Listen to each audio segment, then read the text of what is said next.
Pero sana naman, sana talaga, ayun, oo nga, no, mga tropa, no. Medyo may parang may paa nga talaga, no. Oo nga, parang ipis nga siguro. Yo, what's up mga tropa? So trending na trending eto ngayon si Kapares Mami TV. So ako personally natikman ko na tong pares na ito ni Kapares Mami TV. Pero ayun nga, trending na trending siya ngayon dito kasi sabi daw ay meron nga daw sahog na ipis yung kanyang pares. So panoodin natin dito sa video na to kung meron nga ba talagang ipis. Yeah, Kapares Holding in the house, yo.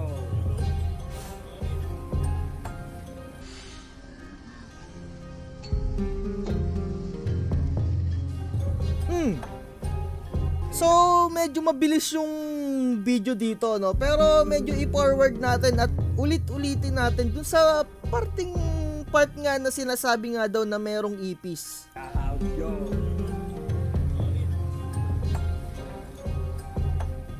So, ayan o, nakita nyo, no? Ayun o, eto, no? Eto yung sinasabi nga daw na ipis. Medyo pixelated yung video, hindi natin siya masyado makita ng maayos, no? Pero yung kulay nga niya, no, medyo may pagkakulay nga ng ipis. Pero medyo sa tingin ko, no, eto ay sibot. Pero hindi rin natin masabi or ma-sure pa dahil nga hindi ganon ka high definition etong video ni Kapares Mami TV. Para sa akin, for some point, masasabi ko na sibot. Sana sibot lang talaga yon. Pero kung ipis naman yon, syempre mapapansin naman to ni Kapares Mami TV, no? Pero syempre, alam naman natin na ito si Kapares Mami TV, sikat na sikat to pagdating sa kanyang pares, no? Kaya maraming mga, alam mo yon, ng babash kasi nga daw ayun nga, dinuguan daw, ibang klase daw yung way nung pagluluto niya ng pares. Pero from somewhat reason naman, masasuggest ko lang din dito kay Kapares Mami TV, kung nababash ka ng ganyan, medyo mas pag-igihan mo ba yung pagsaserve mo ng pagkain, no? Syempre alam naman natin na pagkain yung sineserve mo, ipakita mo din na lumilinis yung kapaligiran mo dyan, yung medyo hindi dugyutin. Kasi yung ganyan, yung mga tao, kahit nasabihin mong sibot yan or star anis yan, yung mga tao na nang babash sa'yo, ipipilit nila kung ano yung gusto lang nilang ipilit, no? Kahit na alam mo naman na sa sarili mo na sibot yung nakalagay dyan, yung nakahalo, yung mga tao na nagko-comment, ipipilit pa rin nila na ipipilit yan na ipis, no? Pero kung ako sa'yo, no, mas pag-igihan mo, palinis mo ng maigi, pakita mo sa mga nanonood, sa mga bashers na hindi talaga ipis yun, no? Sa mga hindi nakakaalam, no, yung sibot, kung ano yung itsura, ito yung parang mga kahoy-kahoy, ayan, no?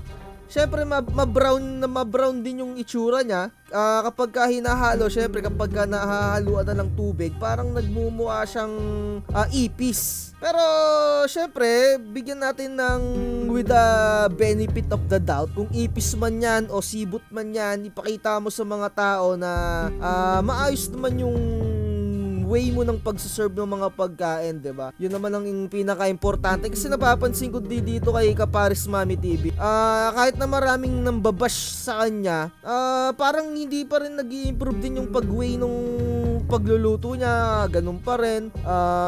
Kaya yung mga tao, no, talagang mababash ka talaga at mababash ng ganyan kasi yung the way nung pagluluto mo din, yun nga, yung mga boysen na nalalagyan na ng tubig, tapos ayun, dami nagsasabi ng mga scrap meat. Sana ma-improve mo din yung mga ganun, no, yung mga paggamit mo ng mga, sa mga hindi nakakaalam kasi yung mga scrap meat, ayan yung mga pinagtabasan ng mga parte ng baka na yung mga hindi magaganda yung parts. Ayan yung may mga tinatawag na scrap meat, dog meat, mga ganyan-ganyan, no. Yun yung mga parte ng baka na yung mga scrap na. So sana star anise or sibot, pero pansin ko parang sibot to eh. Eto nga, no, parang sibot. Syempre nag-iiba yung kulay niyan kapag ka nababasa, mas nagiging parang brown na brown. Ayun, no.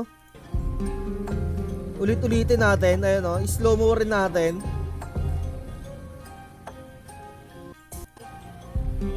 yung mga tao, hindi mo mapipigilan yan kung ano yung gusto nilang ipalabas or iparating sa'yo, na kahit na sabihin nga natin na sibot yan, sa kanila ipis pa rin yan. Magbasa-basa tayo dito, ayan o, sabi dito ni Kapares Mami, Bobo, sibot yan, yung kahoy na pampabango sa pares.